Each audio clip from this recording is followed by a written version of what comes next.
시청자 여러분 안녕하십니까. 신통방통 윤태윤입니다. 이준석 국민의힘 대표가 징계를 피하지 못했습니다. 윤리위는 8시간 넘는 마라톤 회의 끝에 이준석 대표가 품위 유지 의무를 위반했다고 판단했고 당원권 정지 6개월을 의결했다고 밝혔습니다. 국민의힘 내용은 더 불거질 가능성이 큽니다. 이준석 대표는 6개월 동안 당무가 정지되기 때문에 그 기간 동안 대표직에서 물러나라는 메시지들이 여기저기에서 쏟아져 나올 테고 이준석 대표 측은 윤리위 결정을 수용할 수 없다는 입장이어서 재심 신청은 물론 효력정지, 가처분 신청 등 모든 수단을 강구하면서 당 대표직을 유지하려고 할 겁니다. 때문에 지금까지 드러났던 갈등의 골보다 더 깊어질 가능성이 높습니다. 잠시 후에 전문가들과 깊이 있게 이야기해보겠습니다. 그리고 대통령실을 둘러싼 잡음도 끊이지 않고 있습니다. 김건희 여사의 비선 보좌에 이어서 윤 대통령의 친인척 채용까지 집무실을 용산으로 옮겨가면서 여러 조직 체제가 아직 완비되지 못한 측면도 있다지만 그러나 대통령실의 해명대로 법과 원칙에 어긋나지 않더라도 법과 원칙 외에 국민 정서를 헤아리지 못했다는 지적에는 자유로울 수 없고 또 대통령실의 해명도 각종 논란을 정리하기에는 부실한 면도 적진 않습니다. 자, 관련해서 전문가들과 잠시 후에 이야기해보겠습니다. 금요일 신통방통 광고 후에 시작합니다. 잠시만 기다려주십시오. 신통방통 시작하겠습니다. 금요일 신통방통 첫 소식은 오늘 새벽 전해진 이준석 대표의 징계 소식부터 짚어보겠습니다. 윤리위가 어제 오후 7시부터 8시간 동안 마라톤 회의를 거친 끝에 오늘 새벽 2시 45분 최종 징계 결정을 내렸습니다. 당원권 정지 6개월입니다. 현직 당대표를 상대로 징계를 내린 건 이제 사상 초유의 일인데 관련해서 영상부터 보겠습니다. 윤리위원회는 수사기관이 아닙니다. 어떠한 정치적 이해득실을 따지지 않고 오롯이 사회적 통념과 기준에 근거하여 사안을 합리적으로 심의하고 판단할 것입니다. 저는 진짜 궁금합니다. 달리는 저를 보면서 뒤에서는 무슨 생각들을 하고 있었었고 또 뭘 하고자 기다려왔던 건지 정말 지난 1년 동안의 그 서름이라는 것이 진짜 북받쳐 올랐습니다.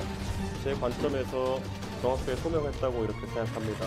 이 절차를 통해서 당의 많은 혼란이 종식되기를 저는 기대하겠습니다. 국민의힘 당대표 이준석 상기인에 대하여 당원권 정지 6개월을 의결하였습니다. 윤리규칙 4조 1항에 따라 당의 명예를 실추시키거나 국민 정서와 동떨어진 언행을 해서는 아니 된다는 것에 근거하였습니다. 성상납 의혹에 대해선 판단하지 않았습니다. 앞서 말씀드린 대로 이준석 대표에게는 당원권 정지 6개월 그리고 김철근 당대표 정무실장에게는 당원권 정지 2년이라는 중징계를 내렸습니다. 비공개로 진행된 윤리위였는데 이준석 대표는 윤리위에서도 출석해서 그동안의 입장과 다르지 않게 자신과 무관한 일임을 거듭 강조한 것으로 알려졌습니다. 사실무근이라는 주장을 계속했는데 과거 이준석 대표가 사실무근임을 강조하는 목소리를 한번 더 들어보겠습니다. 김철근 실장을 향해서 교사 의혹을 받고 있는데 없다고 보면 되겠습니까? 대표님의 입장은? 없다고 보는 게 아니라 없습니다. 저에 대해서 제가 뭐 교사를 했다든지 이런 게 있었다고 한다면은 경찰이 저에 대한 수사를 개시했어야죠. 제가 김철근 실장에게 그 장의사라는 분한테 사실 확인을 해봐라라고 한 것과 그 무슨 7억 각서니 뭐 이렇게 하는 것이 그냥 당일에 쓰여진 거라고 생각하는 분들이 있어요. 그런데 그 사이에는 15일 가까운 시차가 있습니다. 전혀 어떤 연관관계가 없거든요, 지금. 자, 사실무근이다. 연관관계는 전혀 없다. 이런 얘기들을 어제 윤리위 출석에서도 했는데 허은하 의원님, 그런 주장을 윤리위는 믿을 수 없다라고 얘기를 했습니다. 네, 오늘 뭐 라디오에 나와서 출연해서 대표가 얘기했을 때도 그 믿을 수 없다라는 말에 대해서 좀 아쉬움을 전한 것으로 들었습니다.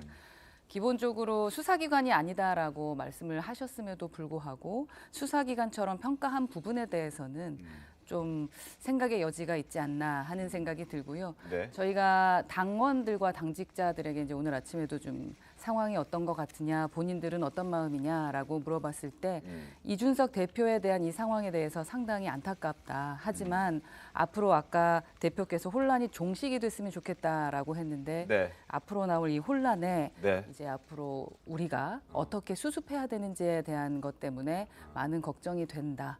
그러니까 지금까지 이제 그 말 안에는 여러 가지가 내포되어 있을 것 같다라는 생각이 듭니다. 네. 2년여간 국민의힘이 달려왔었던 부분이 있었고 그 안에서 이준석 대표의 역할도 분명히 있었습니다. 그런데 우선 윤리위의 판단으로 인해서 이준석 대표의 어떤 평판에는 확실히 스크래치라 그럽니까? 흠집이 예. 간 거는 사실이고요. 그게 또 사상 초유라고 말씀하셨던 것처럼 사상 초유의 일이기 때문에 이 문제에 대해서 당장 뭐 어떠한 답을 내기는 쉽지 않겠습니다만 앞으로 어떻게 저희를 믿어주셨던 당원들에게 네. 국민들께 실망시켜 드리지 않으면서 가야 할지에 대한 고민들이 있는 지점입니다. 그 이양희 윤리위원장이 그 녹취 뭐 이런 얘기들을 쭉 하지 않았습니까? 혹시 새롭게 그러니까 등장한 녹취나 이런 증거들이 있었습니까? 그 윤리위에서? 제가 어제 들었을 때는 어떠한 새로운 증거는 없었던 것으로 없었다. 들었습니다. 아, 네. 그렇군요. 일단 기존에 갖고 있던 녹취라든지 여러 가지 증거 자료들을 토대로 윤석 대표의 소명을 들었음에도 윤석 대표의 소명을 믿을 수가 없다라는 이유로 그리고 4조 1항 근거로 징계를 했습니다. 어떻게 좀 보셨습니까? 최영훈 씨. 글쎄요, 뭐 이제 경찰에서 지금 이 문제와 관련해서 수사를 하고 있죠. 네. 근데 그 수사 결과 나오지 않았고요. 그다음에 뭐 수사 결과가 나오지 않았기 때문에 뭐 예를 들어서 뭐 기소를 해서 재판을 한다거나 이런 거는 뭐 아직 예상할 수도 없는 그런 상황인 가운데 윤리위원회가 이제 엄밀하게 따지면 수사와 재판을 한꺼번에 해서 재판 선고를 한 거하고 비슷한 네. 그런 이제 효과를 나타내고 있습니다. 자, 그런데 이런 상황에서 이제 품위 유지 의무 위반이라고 윤리위가 결정을 했는데 그 부분에 대해서 이준석 대표가 그러면 이렇게 해서 내가 승복을 하겠다라고 하면 문제가 혼란이 종식되겠죠. 근데 그렇지 않은 거잖아요, 지금. 네, 네. 그렇지 않기 때문에 어찌 보면 그 어제 윤리위 이전까지는 이제 뭐 성상남 문제 등등과 관련한 진실 공방 그 게임이 벌어졌다면 오늘부터는 자, 이 징계가 과연 합당하냐 하는 문제, 뭐 재심 문제를 비롯해서 뭐 네. 법원의 효력 정지 가처분 신청 등등 여러 가지. 그다음에 뭐 이제 일부 지금 뭐 익명에 가려져 있습니다만은 네. 이준석 대표를 향한 당원들 상당수의 어떤 사퇴 압박 엄청나게 가해질 거거든요. 네. 이제 이런 공방 국면으로 바뀌겠죠. 바뀌면서 이제 그 다음에 이준석 대표가 이제 이렇게 당원권 정지된 상태에서 과연 비대위를 구성할 것이냐 말 것이냐 하는 정말 여러 갈래로 예측할 수 없는 국면들이 전개될 것이다 이렇게 봅니다. 알겠습니다. 이준석 대표 목소리를 조금 더 들어볼 텐데 어제 윤리위에 출석하기 전에 기자들과 인터뷰를 했는데 그 자리에서 울먹울먹하는 모습을 보이면서 억울함을 호소했다고 합니다. 그 모습 다시 보겠습니다. 선거 기간 동안에 목이 상해가지고 정말 스테로이드 먹어가면서 선거 뛰었던 그 시기 동안에도 정말 누군가는 선거 이기는 것 외에 다른 것들을 좀 생각하고 있었나 봅니다. 왜 3월 9일 날 대선 승리를 하고도 저는 어느 누구에게도 축하를 받지 못했으며 어느 누구에게도 대접받지 못했으며 다시 한번 또 갈아 넣어서 6월 1일에 승리하고 난 뒤에도 왜 바로 공격당하고 면전에서 무시당하고 뒤에서는 한없이 까내리며 정말 지난 1년 동안의 그 서름이라는 것이 진짜 북받쳐 올랐습니다. 제가 지금 가서 준비한 소명을 다 할 수 있을지 아니면 그걸 할 마음이나 들지 아마 가장 가까이에서 제가 어떻게 1년을 살아왔는지 잘 아시는 언론인들이시니까 저는 더 이상 길게 말씀 안 드리겠습니다. 자, 들으신 대로 억울함을 좀 보였지만 그러나 징계를 피하지 못했습니다. 그리고 오늘 아침에 입장이 나왔습니다. 자신의 SNS를 통해서는 아직까지 입장을 밝히지 않았는데 라디오에 출연해서 윤리위 결과를 받아들일 수 없다. 보통의 윤리위는 사법당국의 결과를 받아들고 그 이후에 결정을 하게 됐는데 이번에는 조사가 진행 중인데도 윤리위에서는 빠르게 결론을 내렸다, 결과를 냈다라고 얘기하면서 받아들일 수 없다와 함께 당대표도 그만둘 생각이 없다라고 말했습니다. 들어보겠습니다. 지금 수사 절차가 시작되지도 않은 상황 속에서 6개월 당원권 정지라는 중징계가 내려졌다는 것은 저는 아마 윤리위원회의 어떤 형평에 대해 가지고 이의를 제기할 수밖에 없는 상황이다. 어떻게 앞으로 대응을 하실 건가요? 이의 신청이랄지? 그 징계 처분권이라고 하는 것이 당 대표에게 있습니다. 그렇기 때문에 저는 이 부분에 있어 가지고 납득할 만한 그런 어떤 상황이 아닌 경우에는 우선 징계 처분을 보류할 그런 생각입니다. 당 대표에서 물러나실 생각은 없으시죠? 저는 그럴 생각 없습니다. 허은하 의원님, 네. 대응 어떻게 좀 준비를 하고 있습니까? 뭐 어떤 걸 준비하고 있습니까? 누구의 대응을 말씀하시는 건가요? 윤석 당대표의 대응이죠. 이준석 당대표의 대응은 이준석 당대표께서 알고 계실 거다라고 생각을 하고 우선은 라디오에서 말씀해 주셨던 것처럼 우선 당직을 내려놓으실 생각은 없는 것으로 판단이 됩니다. 네, 당직을 내려놓지 않고 어떻게든 좀 버티겠다. 뭐 여러 가지 계산을 하고 있겠죠. 아마 계산에 서면 또 얘기를 하지 않을까 싶은데 버틴다라기보다는 네. 우선은 억울함에 대한 부분에 대한 것을 소명이 밝히고 싶다라는 것이 아닐까 싶습니다. 절차적으로 문제가 있는 부분이 몇 가지가 사실은 밝혀졌고 네. 그 부분에 대한 것도 이야기를 좀 나눠야 되는 지점이 아닌가 하는 이야기를 했고 제가 라디오를 들었는데 라디오에서도 또 주말 내내 한번 좀 생각을 해보겠다라고 하니까 아직은 무언가의 결정을 내리는 것에 대한 답변을 드리기는 좀 시기상조이다라는 생각은 듭니다. 알겠습니다. 권성동 원내대표도 오늘 아침에 관련해서 징계와 관련해서 한마디를 했습니다. 일단 송구하다, 국민께 송구하다는 얘기를 했고요. 그리고 앞으로는 익명 인터뷰를 좀 자제하자, 하지 말자라는 그런 당내 의원들을 향한 목소리도 냈습니다. 직접 들어보겠습니다. 오늘 새벽 당 윤리위원회가 이준석 당 대표를 징계했습니다. 당의 입장에서 매우 불행한 일입니다. 또한 집권 여당의 원내대표로서 국민 여러분께 송구하다는 말씀을 드립니다. 윤리위원회의 결정에 대해 의원 여러분께서는 각자의 입장이 있을 것입니다. 그러나 과도한 해석과 거친 표현을 자제해 주시길 바랍니다. 특히 익명 인터뷰는 절대 하지 말자는 부탁도 드립니다. 지금은 말 한마디가 당의 갈등을 더욱 증폭시킬 수 있습니다. 한명수 대변인님, 민주당에서도 이런 일은 없었죠? 현직 당대표가 징계를 받는 일이. 그렇죠. 보통 이제 당대표, 선거에 이긴 정당이든 진정당이든 특히 이긴 정당은 이제 대통령 중심의 주축 세력을 만들려고 합니다. 네. 어느 정권이나 그래 왔고요. 근데 그 절차는 대부분이 어떤 전당대회랄지 총선이랄지 이런 선거를 거쳐서 그 세력들이 대거 유입이 되거나 자연스럽게 교체가 되는 건데 이처럼 대선을 이기고 또 지방선거를 이긴 정당에서 어찌 됐든 지금은 최 의원님도 말씀하셨지만 진실공방의 차원은 떠난 것 같습니다. 본격적인 권력 싸움이 붙는 건데요. 결국은 그 당원들이 뽑은 30대 당대표를 윤리위가 징계를 함으로써 이제 이 대표나 이 대표 측에서 계속 의심해왔던 대통령과 가까운 분들이 결국 자기를 몰아냈다는 그게 합리적인 추정이 지금 가능하지 않겠습니까? 그리고 권성동 지금 원내대표가 저 부분부터가 시작되는 것 같아요. 저 이제 국민의힘의 혼란이라는 게 당장 그러면 당대표 권한이 중지됐으니까 권성동 원내대표가 이제 2인자로서 대행을 한다고 했는데 또 보면은 이게 재심 기간이 또 열흘이 있더라고요. 그 때문에 재심 기간 때문에 그게 또 아니다는 논란.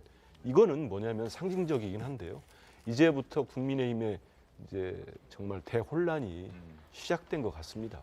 정말 이럴 때는 제가 민주당 입장에서 패널로서 설명도 하지만 안타깝죠. 왜냐하면 지금 경제 상황과 여러 가지 대통령실의 논란과 대통령 주변의 논란 이런 뭐 전직 국정원장들을 고발하는 사태 이런 일들이 계속 벌어지고 대통령 지지율을 하락하는데 그 어찌 보면은 이렇게 좀 튼튼해야 될 집권 여당이 그 당대표부터 저렇게 흔들리고 있는 거는 그 지지자를 떠나서 국민들 입장에서도 좀 바람직한 모습을 보이는 건 아닌 것 같습니다. 알겠습니다.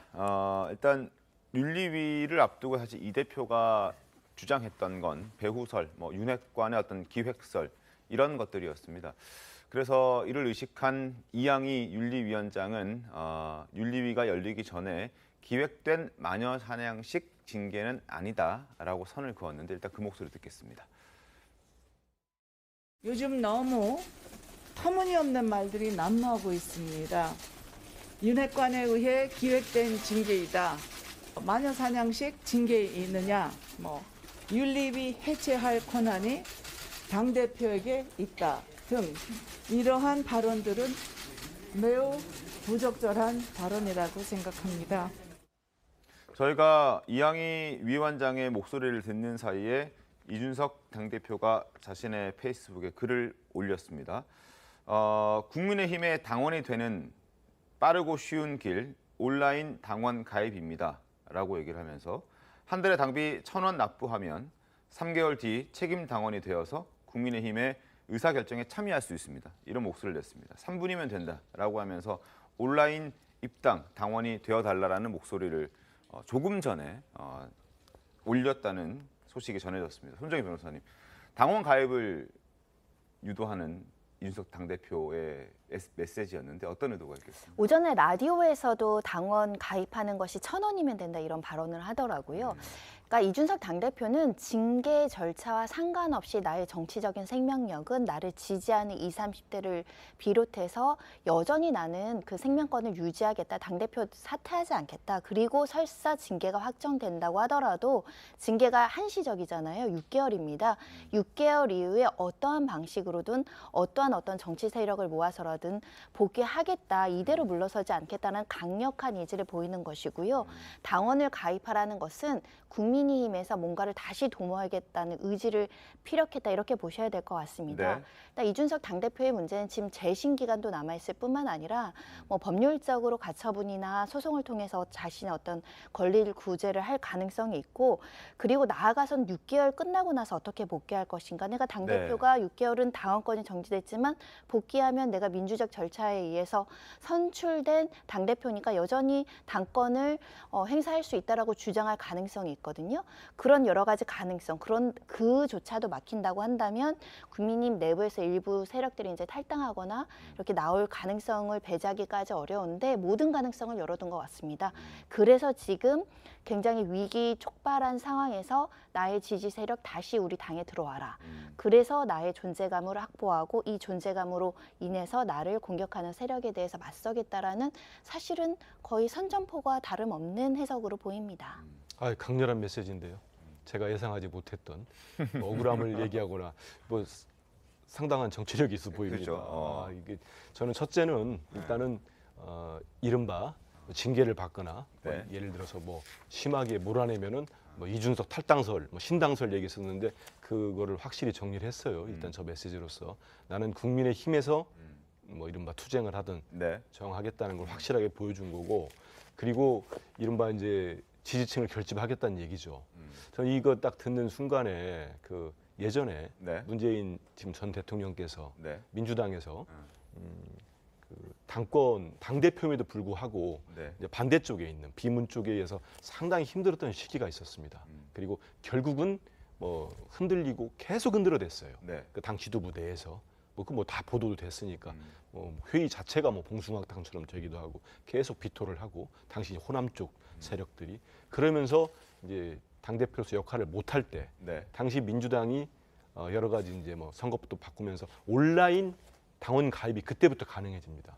그러면서 대략적으로 제가 정확하지는 못한 한 10만 명 가까이 온라인 당원들이 효과가 있었다는 말씀이죠. 오로지 문재인 지키겠다고 들어왔어요. 근데 그게 이른바 아주 강경한 팬덤을 구축하면서 문파의 시발이 거깁니다. 근데 저는 이준석 대표가 지금 모이자는 거예요. 그러니까 이제 자기를 징계하고 난 다음에 뭐 저도 당장 20, 30대가 떠나겠구나 국민의힘을. 근데 자기론에서 떠나지 말고 더 모이라는 메시지를 전달을 한 겁니다. 준 건데 물론 이거를 보고 더 얼마나 많은 20, 30대 젊은이들이 들어올지 그건 지켜봐야겠죠. 예, 그건 네. 지켜봐야 되는데 지금 이거는 그 얘기가 생각나는데요. 지난번에 이 대표가 그 박성민 비서실장인가요? 네. 신윤이라고 하는 네네. 그분이 저기 사임했을 때 네. 달려가 보자. 그들이 감당할 수 없는 방향으로 달려보자고 했거든요. 그 중에 하나 같습니다. 알겠습니다. 아니 그러니까 이거는 1차적인 반응이고 네, 앞으로 더 이준석 많은 반응들이 대표의 나오겠죠. 1차적인 반응이고. 자, 이거는 일단 지금 말씀하신 대로 바로 여론몰이를 통해서 이 상황을 좀 반전시켜 보자 이런 거 아니겠어요. 저는 뭐 예상컨대 상당한 정도의 호응이 있을 거라고 봐요. 특히 네. 젊은 층을 중심으로 네. 있을 겁니다. 근데 그게 얼마나 있을 것인지는 지금 우리가 충분히 예측할 수가 없고 아까 말씀하신 바로 문재인 전 대통령의 사례 그다음에 가까이는 이번 대선 끝나고 이재명 그렇죠. 후보 이제 낙선을 했지만 그 후에 상당한 정도의 또 그 뭐 이대녀라고 하는 개혁의 딸들. 네. 그거 이제 지금 개혁의 딸들이라고 하는 네. 그 모임 아닙니까? 그래서 그 중심으로 이 일종의 뭐 응원, 격려 이런 그 팬덤이 또 구성이 됐어요. 네. 자 그러면 그와 유사한 현상이 또 이제 국민의힘에서 이준석 대표를 향해서 있는데 그게 과연 얼마나 있을 것이냐. 이거에 따라서 이걸 반전시킬 수 있는 동력이 되느냐 안 되느냐 이거죠. 근데 만약에 이 문제에 대한 1차적인 또 이제 결론이 나오면 그다음에 또 2차, 3차 뭐 이런 저런 이제 또 반격이 이준석 대표의 반격이 있을 겁니다. 이렇게 되면 이제 국민의힘은 더욱더 깊은 수렁 속으로 빠지게 되는 거죠. 알겠습니다. 자, 윤석열 대통령 지난 이틀간 도어 스태핑이 없었습니다. 지방 일정을 소화하느라고. 오늘은 용산 집무실로 출근하면서 오늘 새벽에 있었던 당대표의 징계에 대해서 본인의 입장을 밝혔습니다. 어떤 얘기인지 들어보겠습니다. 저도 국민의힘의 당원의 한 사람으로서 참 안타깝습니다. 그러나 대통령으로서 늘 제가 말씀을 드렸지만 당무에 대해서 어떤 언급을 하는 것이 적절하지 않고 당을 수습하고 또 국민의 기대에 부응하는 당으로 이렇게 나가는데 대통령이 거기에 대해서 언급하는 것이 도움이 안 된다고 저는 생각을 합니다. 그래서 하여튼 그 당의 의원과 모든 당원들이 힘을 합쳐서 이 어려움을 조속히 잘 극복해 나갈 것을 기대하고 있습니다. 손정혜 변호사님, 확실하게 선을 긋네요, 윤석열 대통령은. 이 문제에 대해서는 과거에도 도어 스태핑이라든지 여러 가지 방식으로 기자들의 질문이 이어졌지만 그때마다 거의 비슷한 대답이었습니다. 당무에는 관여하지 않겠다.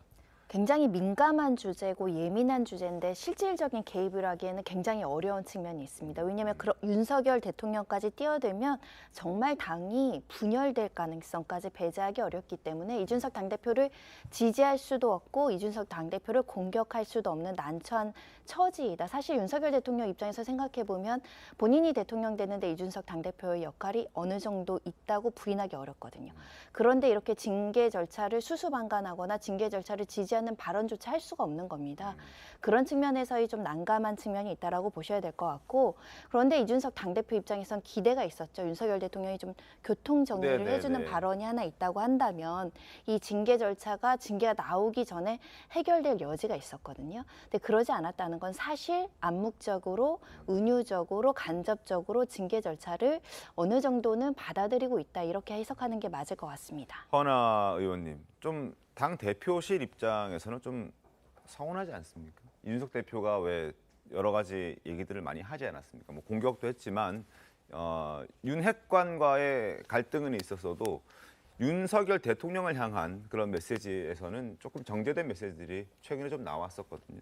그걸 보고 이제 윤석열 대통령에게 좀 도움을 달라라는 그런 헬프의 메시지라는 해석도 꽤 있었는데 이렇게 끝까지 선을 긋는 모습 조금 서운하지 않을까 싶기도 해서 여쭤봅니다. 이준석 대표 입장에서는 서운해하지 않고 있을 거라고 저는 생각합니다. 왜냐하면 지금 현장에서 윤 대통령께서 하실 수 있는 최선의 발언을 하신 거다라고 생각할 것 같고요. 이준석 대표도 마찬가지일 것 같습니다. 이럴 수도 없고 저럴 수도 없는 상황인데 저희가 좀 관점을 좀 달리해서 바라본다면 아까 페북에 올려서 당원을 모집하는 부분에 대해서도 마찬가지로 생각할 수 있을 것 같습니다. 아, 팬덤을 형성해서 자신의 뭐 지지 세력을 얻으려고 하는구나라고 생각할 수도 있습니다만 저희 지금 현재 당원이 20만 명에서 80만 명으로 늘었습니다. 그러니까 윤 대통령이 당선되기 전에 그렇게 저희가 당원들이 많이 숫자가 늘었었는데요. 근데 사실 한 달여 동안 한 2, 3주죠. 2, 3주 동안 몇천만 명이 빠졌습니다. 그 부분에 대해서 저희는 상당한 고민이 있었고요. 그러나 예를 들어서 이 상황에서 이준석 대표가 탈당을 할 수도 있을 것 같다라던가 또 우리 당에 대해서 부정적인 언사를 하면서 당원들이 빠져나갈 수 있는 구멍을 준다면 그때는 또 어떻게 되는 것이냐라는 생각을 할 수 있을 것 같고요. 뭐 당은 기업과는 좀 다릅니다만 하나의 벤처 기업의 오너로서 당원들을 나가게 해서는 안 된다라는 생각을 했었을 수도 있다라고 판단해 주셨으면 좋겠다라는 생각이고요. 네. 그런 차원에서 우선은 본인 스스로가 당에 혼란을 주는 그 주체가 되고 싶지는 않다라는 네. 표현을 그렇게 페북에 글을 썼을 거라고 긍정적으로 좀 생각하고 싶고 윤 대통령도 마찬가지일 것 같습니다. 아까 변호사께서 말씀하셨던 것처럼 이러지도 저러지도 못하는 상황에서 도어 스태핑에서 갑자기 지지를 하게 되는 것도 한 문제가 될 테니 그 자리에서 본인이 하실 수 있는 그 말씀을 하신 거다라고 생각하실 거고요. 네. 두 분 뭐 소통하는 사이시니까 또 개인적으로 소통하시지 않으셨을까 하는 생각도 합니다. 알겠습니다.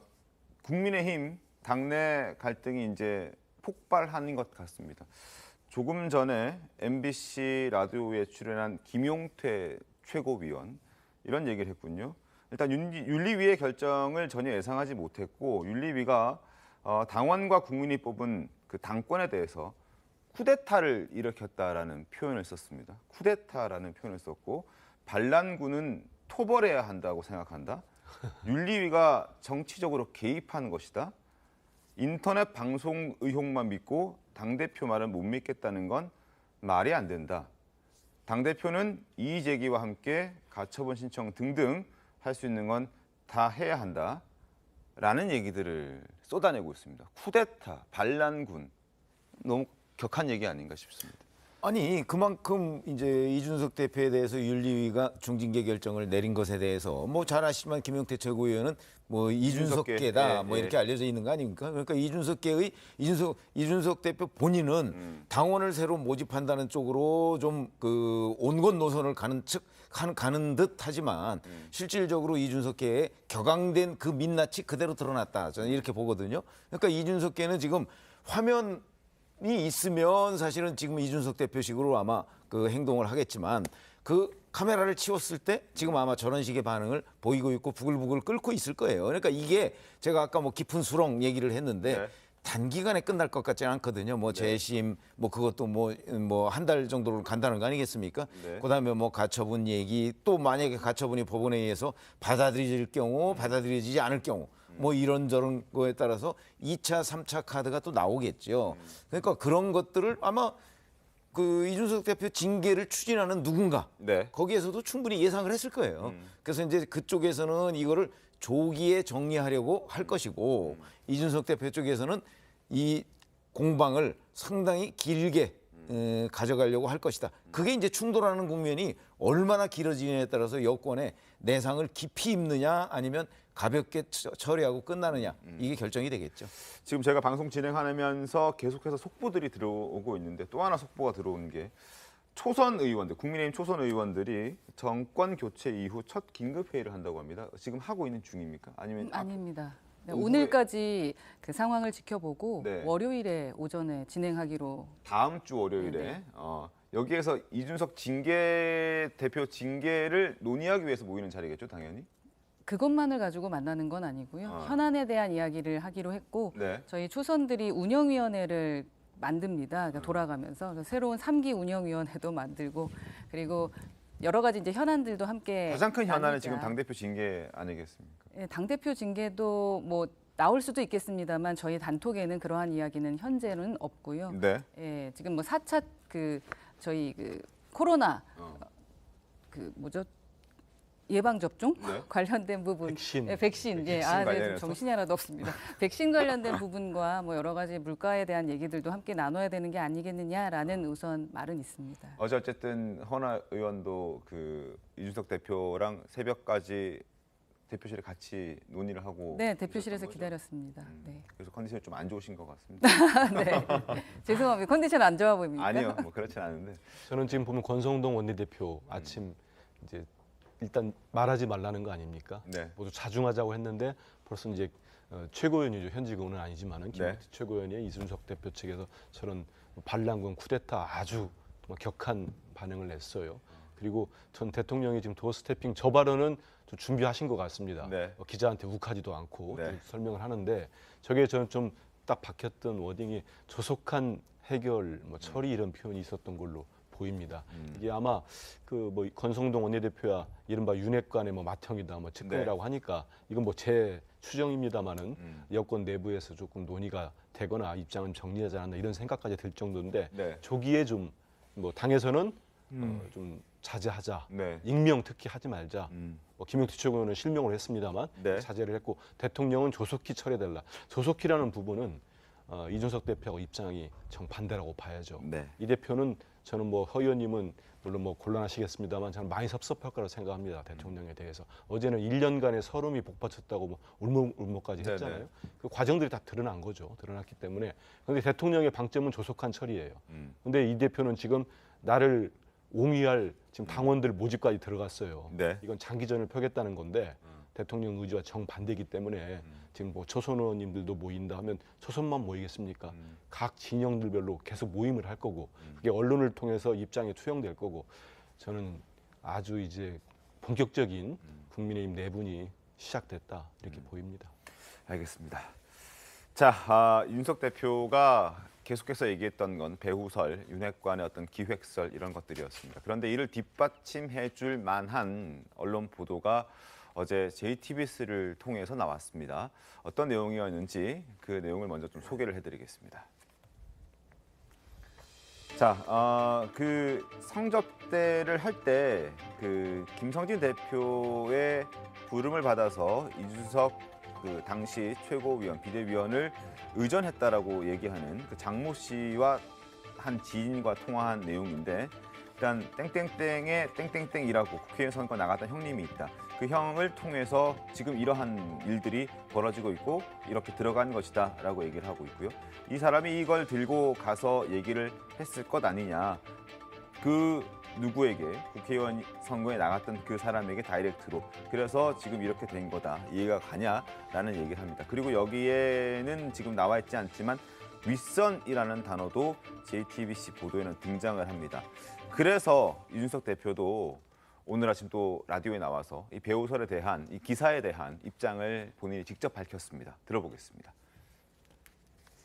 어제 윤리 이제 소명하러 들어가기 직전에 윤리권에 대한 윗선 의혹이 있다고 이제 보도를 하고 사실 그에 대한 후속 보도도 계속 있을 걸로 저는 알고 있습니다. 그 윗선이 누군지는 짐작을 하세요, 혹시? 일부는 제가 바로 보자마자 식별할 수 있었다 이렇게 말씀드리겠고요. 현재 가장 신난 분은 윤핵관인 것 같다. 이준석 당대표가 윤리 전날까지도 한 이야기인데 네. 정치적 제거의 목적이 있다고 보세요? 저는 그런 거야말로 이번에 그 JTBC에서 보도한 내용에 있어서 저는 지금까지 막연하게 그런 것에 대해서 이상하다는 생각만 했었지 실제 그런 증언이 이제 나오고 있는 상황 속에서 심각하게 들여다봐야 될 부분이라고 생각합니다. 윤심도 있는 겁니까? 저는 거기서 윤심이라는 것이 등장하는 그런 개연성은 아직 전혀 모르겠고요. 윤핵관으로 분류되는 분들을 콕 찍어서 말씀해 주실 수 있나요? 보도 보시면 어떤 분들이 센 말을 하셨는지 다 나옵니다.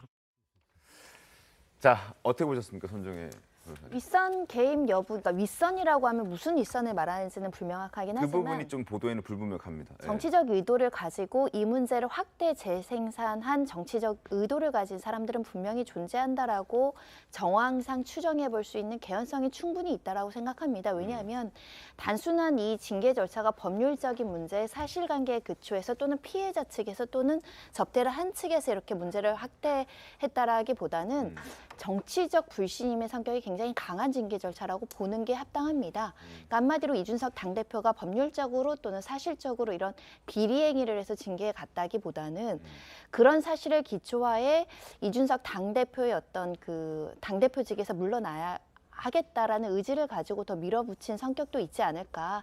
또 그런 여론도 일부 조성이 됐기 때문에 누군가는 정치적인 의도로 이 문제를 굉장히 크게 부풀려서 또는 크진 않지만 이 문제를 확실히 하고자 하는 정치적 의도는 분명히 있었고 그걸 도운 정치적 인물은 있을 거라고 추정이 됩니다. 알겠습니다. 이준석 대표의 말에 따르면 뭐 후속 보도도 있을 것이다라고 얘기를 하고 있거든요. 어떤 내용이 더 추가적으로 나오는지 그리고 이게 재심 기간이 있는데 그 재심 기간에 어느 정도 영향을 좀 줄 수 있는지 앞으로 좀 지켜보도록 하겠습니다. 이제 남은 건 과연 국민의힘이 어떻게 앞으로 흘러갈 것인가.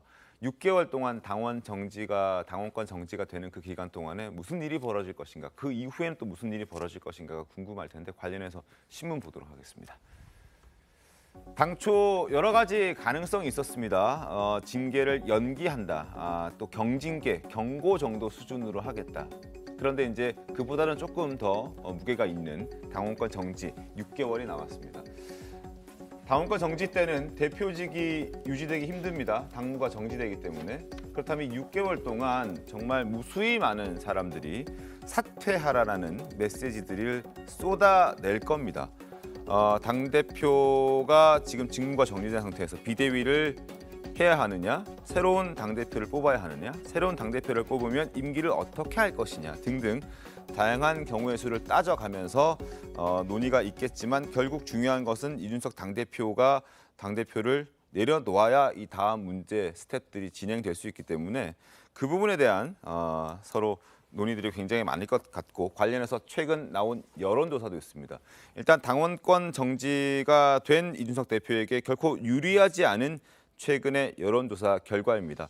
자진 사퇴해야 한다는 의견이 33.8%, 임기까지 대표직을 수행해야 한다 23.3%, 당 윤리 결정에 따라야 한다, 경찰 수사를 기다려야 한다 라는 부분에서 여러 가지 의견들이 있지만 어쨌든 자진 사퇴해야 한다라는 가능성이, 그런 전망, 그런 입장이 가장 높은 것 같은데 지금까지 라디오를 통하고 이준석 대표의 입장을 봤을 때는 절대 자진 사퇴할 가능성은 없어 보입니다.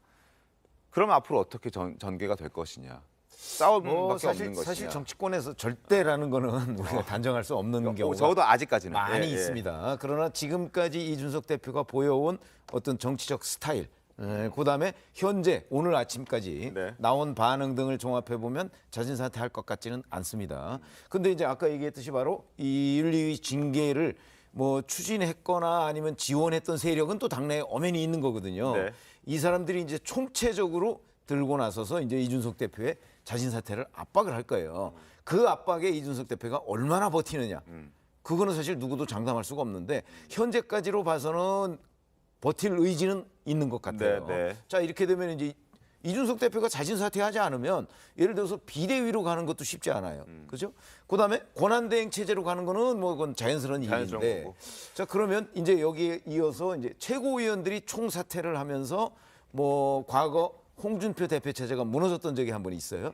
아마 그런 국면으로 갈 가능성도 또 있어요. 그런데 대표는 여전히 정지만 됐을 뿐이지 있는 거잖아요. 있는 거기 때문에 새로운 대표를 뽑기가 애매해요.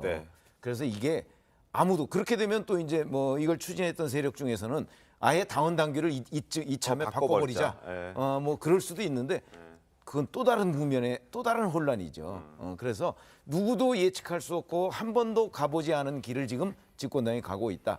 이렇게 보시면 됩니다. 그런 차원에서 아마 이 대표가 오늘 당원 가입 운동 메시지를 낸 측면도 좀 있어 보입니다. 왜냐하면 뭐 제가 국민의힘의 당원 당규까지는 모르겠는데요. 뭐 민주당 같은 경우 중요한 걸 결정할 때 전당원 투표를 하는 것도 있습니다. 그런데 본인을 지지하는 당원이 많을 경우에는 많은 힘이 될 겁니다. 그래서 계속적으로 당대표가 당대표직을 유지하고 있으면 그 지도부는 붕괴가 될 수가 없을 거예요, 아마도. 그런 것도 복선에 깔려 있지 않을까 싶고요. 제가 볼 때는 경찰 수사 지금 이루어지고 있는데 그것도 하나의 변수가 될 것 같습니다. 예를 들어서 경찰 수사에서 이 대표는 뭐 혐의가 없음을 주장하고 있지만 그렇지 않은 결과가 나왔을 때 뭐 기소가 된다든지 네. 할 때 그때도 이 대표가 버틸 수 있을지 이런 부분들은 변수가 될 것 같습니다. 알겠습니다. 자, 1년 조금 넘는 기간 동안 이준석 대표는 대표로서 모습을 보여왔고 두 번의 선거를 승리로 이끌었습니다. 그리고 첫 30대 보수정당 당대표로 선출됐던 그런 모습들을 아마 많은 분들 기억하실 텐데 1년 사이에 지금 징계를 받게 된 상황이 돼버렸습니다. 과거 지난해 6월이었습니다. 당대표에 당선이 되고 수락연설했을 때 그 모습 잠깐 보겠습니다. 제가 말하는 변화에 대한 이 거친 생각들 그리고 그걸 바라보는 전통적 당원들의 불안한 눈빛 그리고 그걸 지켜보는 국민들에게 우리의 변화에 대한 도전은 전쟁과도 같은 치열함으로 비춰질 것이고 이 변화를 통해서 우리는 바뀌어서 승리할 겁니다. 세상을 바꾸는 과정에 동참해서 관성과 고정관념을 깨주십시오. 그러면 세상은 바뀔 것입니다. 자, 이준석 대표의 어떤 거취 관련해서 권성동 원내대표가 기자들과 백브리핑을 했는데 권한 대행 체제에 대한 부분을 물어봤더니 일단 직무대행 그건 뭐 당연한 것이다라는 취지의 얘기를 했고요. 그리고 6개월 업무 정지 의무로 사고로 해석을 해서 직무대행 체제로 보는 것이 맞다. 뭐 이게 거의 다수의 의견이다라고 권성동 원내대표는 일단 오늘 아침 기준으로는 얘기를 하고 있습니다. 허은하 의원님, 일단 버텨서 6개월 뒤에 그러면 내년 1월 정도 되겠죠? 이준석 당대표가 다시 돌아온다 한들 이게 제대로 운영이나 관리가 되겠습니까? 글쎄 지금 그런 이야기를 나누는 것이 네. 지금 저에게 올바른 것인가라는 생각을 좀 하게 되고 거친 생각을 좀 하게 되고 네. 관점의 변화가 좀 필요할 것 같다라는 생각이 듭니다. 오늘 당장 이제 아침에 있었던 일이기 때문에요. 네. 제 생각은 우선 지금 이제 당선됐을 때 말씀하셨던 부분을 이제 보여주셨는데 네. 어제 그 윤리위에 들어가기 전에 말씀하실 때도 제가 옆에 서 있었을 때 저도 모르게 이제 좀 눈시울이 좀 붉어지는 함께. 상황이 되더라고요. 아. 저희는 좀 그런 관점으로도 한번 봐야 될 것 같습니다. 물론 정치적으로는 제가 하수입니다만 네. 정치로만 바라보는 것이 아니라 그 정치에 관심을 가졌던 청년층을 한 번쯤은 생각해 보셨으면 좋겠다라는 생각이 들고요. 정말로 그 선거, 그 대통령을 뽑고 또 지방선거에서 많은 그 위원들을 뽑고 네. 여러 가지 선거를 하기 위해서 전국 곳곳을 돌아다니면서 청년의 모습을 보여줬죠. 물론 대표는 청년이라는 말을 싫어합니다. 네. 그러나 그 청년 대표가 움직이고 자신의 성과를 보여주는 것을 보면서 대리만족을 했던 분들이 분명 계시고 또 국민의힘에 대해서 긍정적으로 평가해 주셨던 분들이 계셨었다. 그런데 이제 어느 순간에 사실은 본인은 아니라고 하는 것 아니겠습니까? 무죄 네. 추정의 법칙에 따라서. 그런데 이러한 평가가 나오고 이렇게 내쳐지는 듯한 분위기가 되었을 때 그것을 바라보는 사람들이 상당히 거친 생각을 하실 수도 있을 것 같다라는 네. 생각이라서요. 그런 좀 부분도 함께 좀 바라봐 주셨으면 좋겠다라는 생각을 듭니다. 그렇다고 해서 뭐 윤리위 자체의 평가에 대해서 제가 뭐 반박을 하고 싶지는 않고요. 다만 이것이 어떠한 전철을 밟아서 향후 어떠한 일들이 벌어질지에 대한 두려움과 걱정은 된다라는 말씀을 좀 드리고 싶습니다. 알겠습니다. 국민의힘 안팎에서 뭐 그런 의견들도 있습니다. 이준석 대표가 그래도 상징성이 큰 인물이기 때문에 그렇게 쉽게 내치지는 못하지 않을까 하는 의견들도 있고 그리고 실제 이준석 대표를 많이 지지하고 있는 20대, 30대 그 남성들 사이에서는 비판 여론들이 윤리위를 향한 비판 여론들이 있기 때문에 그런 부분들도 아마 좀 가만히 되지 않을까 상황 계속 좀 지켜봐야 할 것 같습니다. 지금부터는 용산 대통령실로 가보겠습니다. 앞서 잠깐 보셨지만 지난 이틀간 없었던 도어 스태핑을 오늘 윤석열 대통령이 했습니다.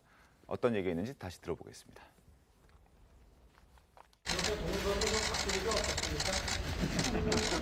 괜찮아요? 우리 사진 찍는 게 괜찮아요? 나토 가시는 동안 민간인의 그 공군 이력이 탑승 논란이 좀 있어서 유촌 채용 문제도 있고 나토 수행 그 팀 문제는 뭐 대변인이 이미 말씀을 드린 것 같고, 그리고 뭐 친척 문제를 뭐 거론을 하시던데, 제가 정치를 처음 시작할 때부터 이마 캠프에서 그리고 우리 당사에서 공식적으로 열심히 함께 선거운동을 해온 동지입니다. 네. 국정원 고발 사건 관련해서는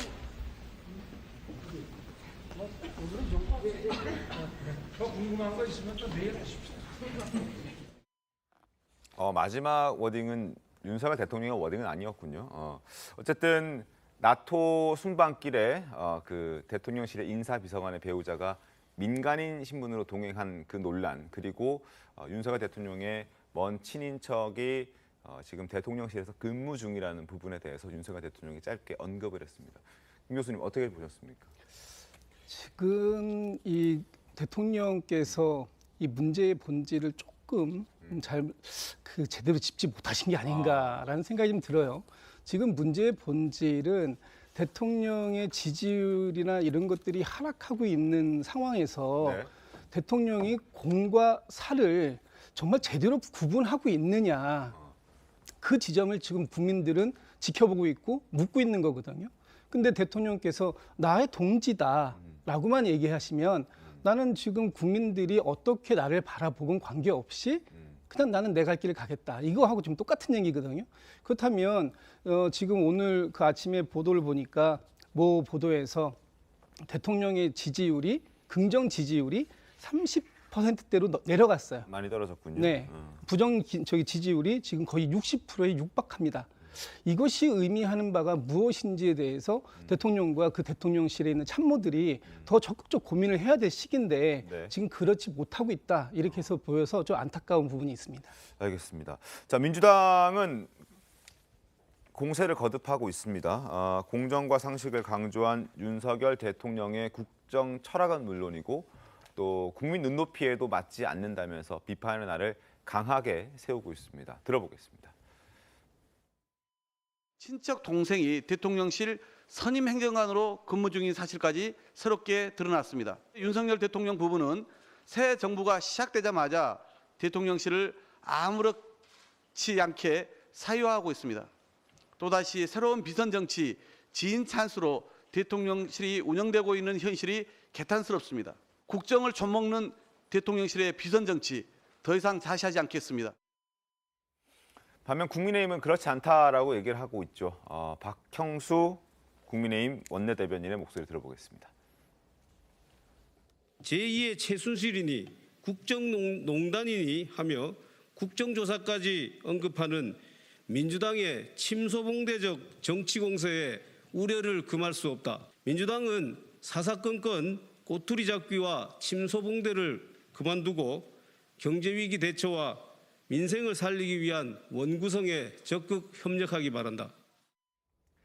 자, 관련해서 신문을 좀 살펴보도록 하겠습니다. 자, 지금 현재 대통령실은 여러 가지 인사 문제, 또 김건희 여사와 관련된 어떤 그 의전 문제들이 불거지고 있지만 여전히 제2부속실을 만들지 않겠다는 입장이어서 거기 때문에, 그런 상황 때문에 이런 얘기들이 나옵니다.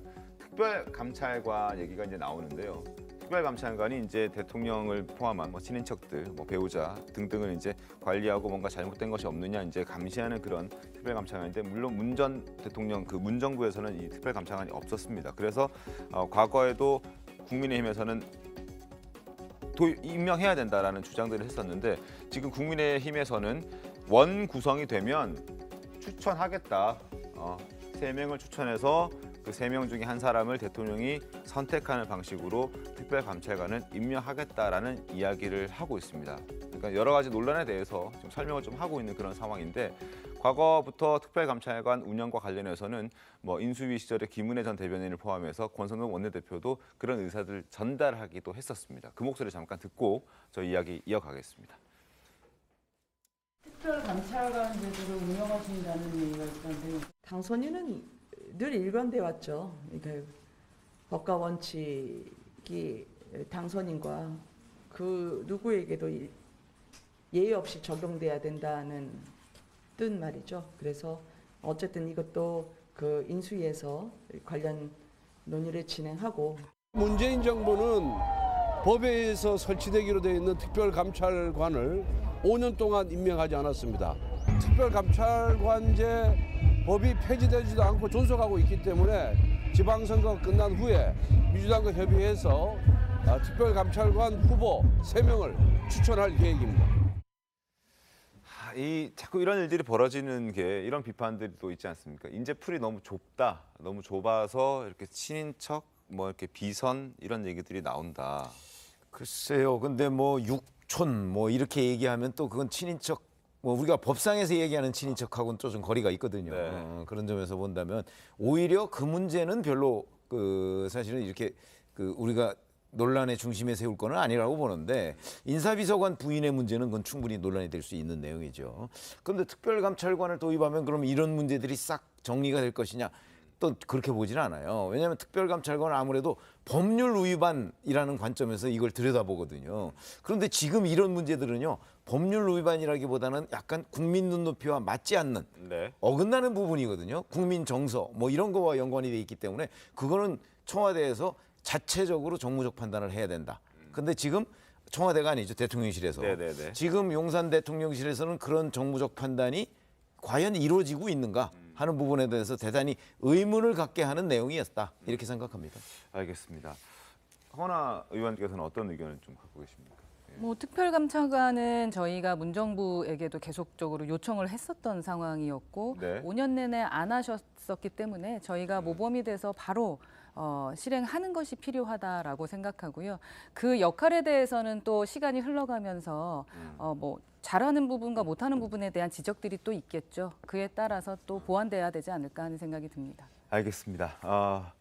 민주당 얘기 이어가도록 하겠습니다. 민주당도 지금 골치가 많이 아픈데 전당대회 룰을 둘러싼 개파 싸움이 지금 이재명계의 승리로 끝나는 분위기입니다. 이 과정에서 이재명 강성 지지자들의 실력 행사도 있었고 또 당내 연판장에도 무시 못할 숫자의 의원들이 자신의 이름을 쓰면서 동참 의사를 밝히기도 했습니다. 이재명 강성 지지층으로 불리는 이 개혁의 딸들이 어제는 또 우상호 비대위원장을 찾아갔습니다. 어떤 대화들이 있었고 또 어떤 행동들이 있었는지 그 모습은 영상으로 보겠습니다.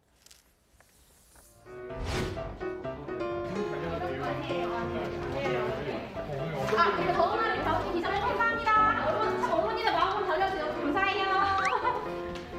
우선 민주당을 사랑하고 우상호 의원님을 존경하는 사랑하는 가족 여사 감성 지지자 애국하는 마음 예쁘게 봐주시고 애당하는 행동 귀엽게 봐주면 감사하겠습니다.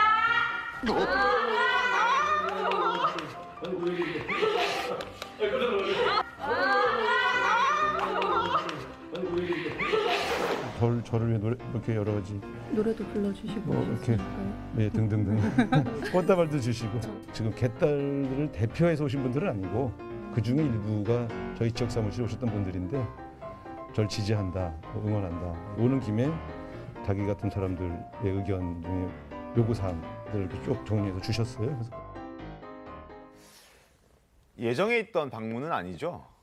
네, 아닌 걸로 알고 있습니다. 그렇죠. 네. 그렇지 예정에 있었으면 저렇게까지 당황하지 않았을 것 같은데 네네. 어쨌든 뭐 큰절하는 모습은 쉽게 볼 수 있는 모습들은 아니었습니다. 근데 이제 뭐 상대가 큰절을 해오는데 또 당대표 입장에서 이제 비대위원장 입장에서 예의 있게 상대의 행동에 저를 이렇게 해주신 것으로 그렇게 보여지는데 어떤 얘기들이 좀 오고 갔었습니까 저 자리에서? 글쎄요, 뭐 정확하게 저 이제 그 백브리핑이라고 하는 부분들이 좀 정확하게 이루어지지 않아서 저 내용을 자세히는 모르겠습니다만 어쨌든 개혁의 딸이라고 하시는 분들이 이번 비대위에서 전준희의 전대 룰을 결정하는 과정에서 그걸 뒤집었던 것에 의견을 대해서. 냈었던 적이 있었고 그 의견들이 상당히 받아들여졌던 그런 부분들에 대한 뭐 이제 감사의 인사 뭐 이런 것들을 했던 것 같아요. 근데 이제 문제는 뭐 누구든지 당대표 비대위원장은 만날 수 있죠. 그리고 그분들에게 당의 입장을 설명할 수 있습니다. 네. 그런데 이제 저런 부분들이 사실은 과하게 해석이 되면 무릎을 꿇었다 이렇게 또 비춰질 수 있는 부분이 있는 거잖아요. 그래서 그런 부분들은 좀 절제하는 부분이 필요하지 않았을까라는 생각이 좀 듭니다. 알겠습니다. 지금 막 잠깐 화면에 지나갔는데 일단 개혁의 딸들을 포함한 그 이재명 의원을 지지하는 강성 지지층들이 지난 5일에 퍼포먼스를 한 영상입니다. 수박이라고 하는 게 겉은 파랗고 속은 빨갛다 그래서 민주당 소속이지만 국민의힘과 비슷한 생각을 하는 사람들을 비판하고 또 조롱하는 그런 표현인데 수박을 잔뜩 갖다 놓고 수박을 깨부수는 그런 퍼포먼스를 하고 그 수박에는 뭐 우상호라든지 비대위원장의 이름이라든지 그동안 이재명 의원에게 비판의 목소리를 냈던 사람들의 이름을 붙여서 그걸 함께 격파하는 그런 퍼포먼스를 벌이기도 했습니다. 그 사람들 중에 몇몇 사람들이 어제 우상호 비대위원장을 찾아가서 얘기를 했던 것 같습니다. 아마 전대 룰에 대해서 입장을 좀 밝혔던 것 같은데 이런 압박들이 비대위에는 있었고 그리고 이런 압박과 함께 그리고 이재명 의원을 중심으로 또 이재명 의원을 지지하는 여러 연판장들도 돌기도 시작했죠. 관련해서 신문을 보도록 하겠습니다.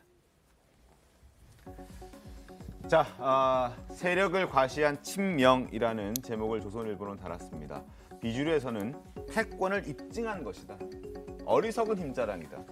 라고 얘기를 합니다.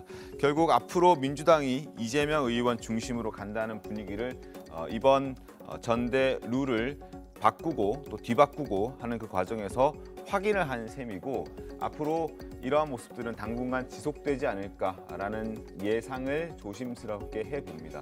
조웅천 의원도 극성당원 강경파 의원의 빈대떡처럼 당무가 자꾸 뒤집힌다라고 비판 목소리를 냈고 이상민 5선 의원입니다. 중진 의원도 찌든 개파 팬덤 악화될 것이다 라는 목소리를 내면서 현재 더불어민주당의 상황에 대해서 굉장히 비판의 목소리를 냈습니다.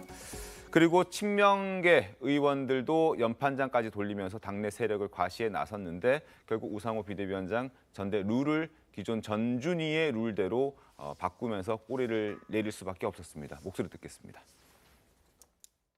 6만 2천 분 정도의 서명을 받아서 그 서명부를 당 비대위에 전달하고 비대위에서 결정했던 전당대회 룰에 대해서 다시 철회하고 만약에 필요하다라고 하면 권리당원들 전체에 대한 찬반 투표를 거쳐달라라는 요구를 좀 강력하게 했고요. 대의원, 권리당원, 일반당원, 그다음에 국민 여론조사 비율은 전준희 안 그대로 오늘 의결하였습니다. 권역별 투표 제도는 오늘 오전 비대위에서 스스로 철회했습니다. 비대위가. 당초 친이명계라고 분류됐던 의원들은 한 30명 안팎이었던 것으로 알려져 있습니다. 그러나 연판장에 이름을 올린 의원은 63명이나 됐습니다. 그렇다면 친이재명계가 아닌 친문재인계 혹은 중도 다른 사람들도 다른 의원들도 연판장에 이름을 올렸다는 얘기인데 여기에 눈에 띄는 의원들은 고민정 그리고 박범계 문재인 정부에서 법무부 장관 또 청와대 대변인을 했던 그 의원들이 여기에 이름을 올렸다라는 겁니다. 결국 조웅천 의원은 공천 때문이다라고 비판의 목소리를 냈습니다. 그 목소리를 듣겠습니다. 결국 이제 뭐 친명 패권이 입증됐다? 벌써부터 개파 패권주의가 작동하기 시작했다 혹시 이렇게 보시는 겁니까? 저는 그렇게 봅니다. 그리고 처음에는 30몇 명이었는데 60몇 명까지 된 거는 뭐 이렇게 말씀드리면 참 민망합니다만은 다음 선거 의시간 공천 의시간 분들도 상당히 거기에 가담하지 않았을까. 최 의원님 어떻게 들으셨습니까? 조웅천 의원의 분석이 저는 맞다고 생각합니다. 무슨 얘기냐면 이번에 이제 8월 28일 날 전당대회에서 이재명 의원이 당대표가 되면 그 당대표는 1년 한 9개월 또는 8, 9개월 뒤에 있는 총선에 공천권을 가지고 있습니다. 그럼요. 물론 뭐 공천 제도라는 것이 여러 가지 뭐 단계를 거쳐서 공천을 하지만 그렇기 때문에 지금 많은 그러니까 친 이재명계가 아니었던 의원들은 어차피 지금 뭐 저 어대명 이런 얘기가 나오지 않습니까? 어차피 대표는 이재명 이런 국면에서 지금 빨리 이재명 대표 이른바 그 영향권 내에 들어가는 거죠. 지금 63명이라고는 하지만 저런 거는 아마 시간이 지나면서 8월 28일까지 훨씬 더 늘어날 것이고요. 아마 절반 이상이 그렇게 될 것이다. 제가 민주당 의원이라도 당연히 지금 저 국면에서는 저 흐름을 타지 않으면 나중에 공천을 받게 될 것인가 안 받게 될 것인가 하는 부분이 굉장히 불안해지거든요. 그러니까 저거는 정치의 현실이고 지금 뭐 이재명의 민주당 이런 얘기를 하지 않습니까? 그 국면으로 가고 있는 거다. 이렇게 보시면 되겠습니다. 어떻습니까? 이게 제가 뭐 그 주변에 있으니까요. 상황이 좀 다르고요. 물론 그런 생각을 하는 의원이 63명 중에 뭐 몇 분 있을지는 모르겠습니다. 네. 뭐 당대표가 되면은 그건 아니었고요. 왜냐하면 이 전준희 안이 상당히 논의가 많이 됐던 걸로 알고 있습니다. 네. 깊이 논의가 됐고 오직하면은 그 전준희 위원장이 당시 안규백 의원이 뭐 위원장직을 내놓을 정도로 이렇게 말씀을 하셨겠습니까 했는데 그 안이 이제 뭐 여러 가지 여론조사 비율을 뭐 컷오프 당시에 30% 넣는 방안 이런 것들이 있었는데 많은 의원들이 여기 서명에 동참한 것 중에 하나는 그 부분도 있고 네. 두 번째 이제 권역별 1인 2표예요. 네. 표를 두 가지를 갖고 있는데 최고위원 뽑을 때 한 표를 뭐 영남권, 호남권 하면 자기 권역에서 출마한 사람을 뽑도록 강제를 하는 겁니다. 그럼 사실 좀 문제가 있어요. 딱 들어도 문제가 있지 않습니까? 많은 기자들도 문제점을 지적을 했고 네. 왜냐하면 그게 그럼 그 지역에서 나온 사람만 뽑으라는 겁니다. 그러면 비례대표 예를 들어서 비례대표 의원이 출마를 하면 그분은 누가 찍어줍니까? 그 비례대표는 전국인데요. 네. 그래서 여러 문제점이 뭐 우상호 비대위원장께서 말씀하셨지만 여러 문제점에 대해서 지적을 하니까 수용을 한 거고 저기 뭐 친이재명계 의원 한 분은 그러시던데 우리가 63명이면 좋겠다고? 그거 아니고요. 그러니까 많은 분들이 같은 저기 의견을 같이 하셨고 네. 63명뿐만 아니고 더 있는데 그분들은 이제 선거 관련된 위원회에 이렇게 들어가신 의원들, 당직을 맡고 있는 의원들 중에 뜻은 같이 하지만 서명하는 부분까지는 이것 때문에 못한다는 게 있었기 때문에 이건 당내의 어떤 큰 컨센서스지 이걸 개파로 나누거나 이거를 보기에는 좀 부적절한 면이 있습니다. 알겠습니다. 뭐 공천을 둘러싼 개파 패권주의라는 의견 최병훈 위원께서 주셨는데. 아니, 그러니까 이거 앞으로 한번 두고 보자고요. 네네네. 두고 보는데 이재명 의원 입장에서 봐서는 네. 이런 식의 줄 세우기에 성공하고 있는 거라고 저는 판단을 합니다. 알겠습니다. 그러나 이제 한민수 대변인께서는 뭐 그것도 배제할 수는 없지만 그 전준희가 만든 그 전당대회 룰이 비대위가 하려고 했던 그 룰보다는 좀 더 낫다라고 생각하는 의원의 숫자가 63명이다. 이렇게 이건 뭐 개파 문제 이런 건 아닙니다. 네, 알겠습니다. 약간의 이해관계가 이제 그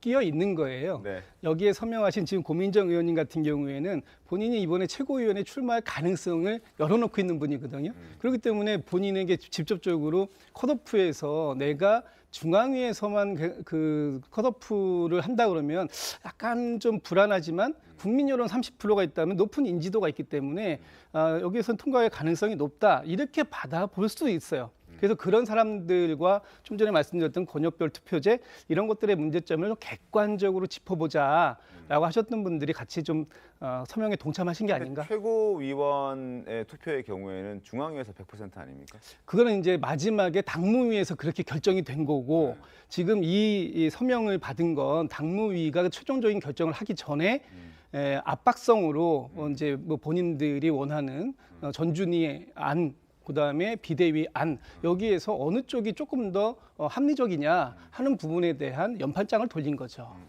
그래서 이제 본인도 그렇게 생각해서 이제 꼭 친이재명계가 아니라 그렇죠. 돌아선 것이 아니라 본인에게 유리한 쪽으로 좀 판단을 했다. 그럴 가능성도 있다. 알겠습니다. 자, 지켜보도록 하겠습니다. 그리고 이런 와중에 박지원 전 비대위원장의 발언도 화제입니다. 김남국 의원의 발언에 반박하는 발언이 있었는데 그 목소리 직접 듣겠습니다. 세상을 너무 이렇게 본인 중심으로 생각하시는 것 아닌가라는 생각이 듭니다. 정치적 위상이나 이런 것들을 마치 이제 이준석이나 아니면 이준석 대표나 아니면 김동연 지사님 정도의 급으로 생각해서 잘못 오해하고 계신 거라고 생각이 됩니다. 저는 이 정치권 안에 들어와서 이 급이라는 말이 너무 싫더라고요. 무슨 말씀이신지는 알겠는데 그런 식으로 사람을 급으로 나누는 것에 대해서 먼저 그렇게 아무렇지 않게 말을 할 수 있나 하는 생각이 들고요. 언론에서의 마이크 파워나 이제 유명세로 따진다면 제가 그 두 분께는 뒤지지 않는다고 생각합니다. 헌 의원님 어떻게 좀 들으셨어요? 그 이준석 대표와 김동연 지사와 본인은 뭐 급에서는 뒤지지 않는다. 인지도 면에서는 어떻게 들으셨습니까? 좀 뭐 우선 현재 박지원 전 위원장의 상태가 뭐 안쓰럽다라는 말씀을 좀 드릴 수 있을 것 같습니다. 네. 그러니까 방송에 나와서 저렇게까지 이야기를 해야 되는 본인의 이유도 분명 있었을 것 같고요. 네. 여하튼 쓸모가 있어서 장식품으로 둔 박지원 위원장을 쓰셨던 부분이고 그런데 지금에 와서는 장식품이 아니라 민주당의 어떤 아킬레스건이라고 생각하는 건 아닌지 그래서 이제는 쓸모가 없다고 생각한 건 아닌지 하는 생각이 드는데요. 어렵게 데려와서 어렵게 모셔서 본인들의 필요에 의해서 사실 활용을 하셨다면 그 후에 보내드리는 것도 좀 예쁘게 해드릴 필요가 있지 않을까 하는 생각이 듭니다. 네. 여하튼 청년 정치인들이 커나가는 그 길을 만들어 주셨던 거잖아요. 민주당에서도 그 길을 만들어 줬던 사람을 어떻게 보내야 할지도 또 어떻게 키워야 할지도 고민하는 지점이 됐으면 좋겠습니다. 한민수 대변인님은 어떻게 의견을 갖고 계십니까? 지금도 저는 뭐 직접 뭐 만난 적은 없습니다만은 선거 이후에 들었기 때문에 박지원 전 공동 비대위원장은 민주당의 자산이라고 생각합니다. 그리고 네. 아마 지금도 당원일 거고요. 뭐 가입한 게 6개월이 안 돼서 이번에 전대에 나오지 못한 당원 당규에다가 못한 것 같은데요. 그래서 앞으로 정치를 해나가는 데 있어서 많은 배울 게 있으면 배우고 하면 좋겠고 신중했으면 좋겠고 하는데 일단은 본인이 이제 뭐 김남국 의원이 얘기하는 아마 이제 이준석 대표나 김동연 지사를 거론한 거는 두 분 다 이제 선출직 아니겠습니까? 그리고 이제 박지원 전 위원장 같은 경우는 그건 아니거든요. 그런 부분도 좀 차이가 있다는 걸 지적을 한 것 같은데 박지원 위원장은 이제 다소 이제 내가 왜 인지도에 떨어지냐 이런 반응을 한 것 같습니다. 근데 여전히 저는 그렇다고 봅니다. 정치는 누가 처음에 제안을 하던 뭐 공동 비대위원장이 됐든 뭐가 됐든지 결국 결정은 본인이 하는 겁니다. 본인이 하는 거고 모든 정치적 과정에서의 결단과 그다음에 판단은 자기가 하는 겁니다. 책임도 본인이 지는 본인이 지는 겁니다. 박지원 전 위원장이 저렇게 지금 방송이나 모든 걸 이렇게 쏟아내는 말들이 본인 판단하에서 하기 바라고 그렇게 다 평가를 지지자들이 됐던 반대하시는 분들이 됐던 국민들이 하기 때문에 여러 가지를 조금 더 종합적으로 판단하고 말도 하고 행동했으면 좋겠다는 생각이 듭니다. 알겠습니다. 자, 이재명 의원을 또 직접 언급했던 박지원 전 비대위원장입니다. 이재명 의원 지지자들, 강성 지지자들이 또 겨냥한 박지원 전 비대위원장을 겨냥한 사진이 있습니다. 바로 이 사진인데요. 과자 뽀뽀하는 그런 사진이라고 합니다. 8년 전에 촬영했던 그 영상의 캡처를 아마 올리는 것 같습니다. 근데 이게 어떤 이유로 이런 사진들을 올린 겁니까? 그러니까 이제 이게 뭐 저 사람들 표현에 따르면 뭐 성추행이다 이제 이런 개념으로 올린 거예요. 근데 뭐 그거는 이제 국민 눈높이에서 판단을 해야 되겠죠. 어린아이하고 이제 과자 뽀뽀를 하는 저걸 가지고 과연 성추행을 연상하는 사람이 얼마나 될까? 있긴 있을지 모르죠. 그러나 얼마나 될까 하는 부분은 국민 눈높이에서 따져봐야 될 문제다. 근데 개딸들이라고 하는 개혁 개딸들이라고 하는 이제 이른바 친명 사람들 아닙니까? 강성 지지층인데 그 사람들이 박지원 전 비대위원장이 이재명 의원을 거론하니까 저런 지금 공격을 하고 있는 거잖아요. 그렇게 되면 이제 결국 박지원 전 비대위원장이 이재명 의원과는 반대의 정치적 영역 당내에서 그쪽을 지금 확보해 나가는 과정으로 오히려 볼 수도 있겠다 이렇게 생각합니다. 알겠습니다. 민주당 상황도 또 국민의힘 상황도 복잡하게 굴러가고 있는 것 같습니다. 상황을 좀 지켜보도록 하겠습니다. 잠시 뒤에 돌아오겠습니다. 네, 오늘 준비한 신통방통 여기까지입니다. 다음 주에 더 신통하게 돌아오겠습니다. 고맙습니다.